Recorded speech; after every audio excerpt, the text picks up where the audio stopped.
Kamusta mga bata? Tayo ngayon nasa quarter 4 week 1. Ang ating content focus ay pangalaga sa ating kapaligiran. Tara, simulan na natin ating talakayan. Kamusta mga bata? Ang ating learning competencies ay show ways of caring for and protecting our environment. Ang ating learning competencies ay show ways of caring for and protecting our environment. Ang ating learning objectives predict outcomes based on any given situation and classify objects based on observable properties. Ang ating learning objectives predict outcomes based on any given situation. Ang ating content focus ngayong araw ay tayo ay naninirahan sa magandang mundo. Tara, palawakin pa natin ang ating talakayan.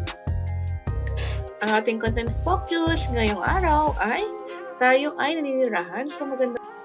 Ang araw ang pinakamalapit na bituin sa daigdig at ito ay nasa gitna ng solar system. Alam niyo ba ang solar system, mga bata? Ang araw ang pinakamalapit na bituin sa daigdig at ito ay nasa gitna. Ang araw din ay pinagkukunan ng enerhiya para sa mga nilalang sa daigdig. Tinutulungan din nito ang mga halaman sa paggawa ng sarili nilang pagkain o tinatawag nating photosynthesis. Ang araw din ay ang araw ang tanging pinagmumula ng liwanag at init sa ating planeta. Ito ay may impluwensya sa panahon, agos ng karagatan at klima. Pinagkukunan din ito ng enerhiya sa pamamagitan ng solar power. Unang araw mensahe, ang daigdig ay binubuo ng lupa, hangin, tubig at mga nilalang. Bundok, lambak at patag na lugar ang bumubuo sa lupain. Sa Earth lang ay mayroon tayo ditong oxygen na kailangan ng tao, hayop at halaman upang mabuhay. Ang mga karagatan, lawa, ilog, sapat, ulan, nyebe at yelo ay ang mga anyong tubig.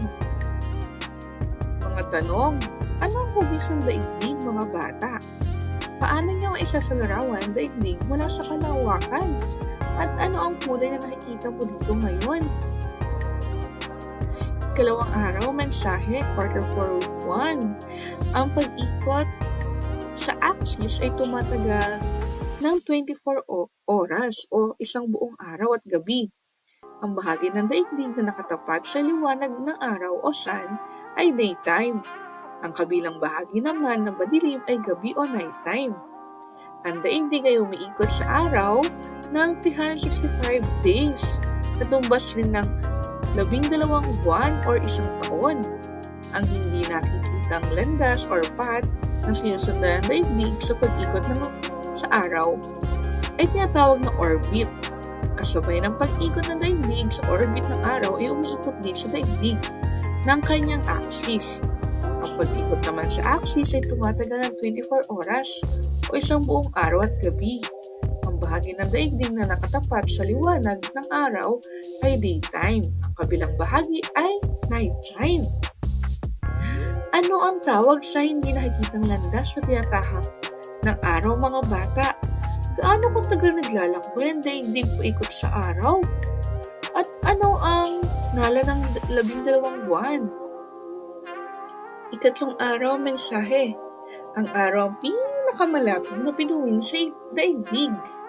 Ito ay napagkukunan ng enerhiya para sa lahat ng mga anyo ng buhay sa daigdig.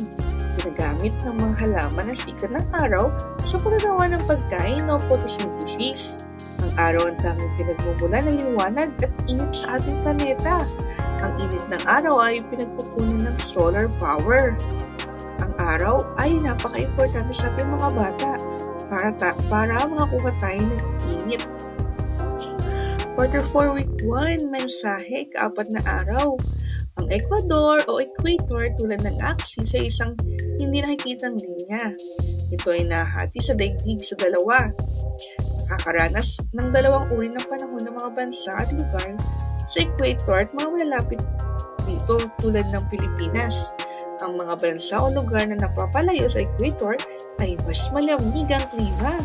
Sila ay may 4 na uri ng panahon. 2 uri naman ang panahon meron tayo ang basa at tuyo. Ikalimang araw, mensahe quarter 4 week 1. Ang daigdig ang ating tahanan. Ang daigdig ay binubuo ng lupa, hangin, tubig at mga buhay na nilalang. Ikalimang araw, mensahe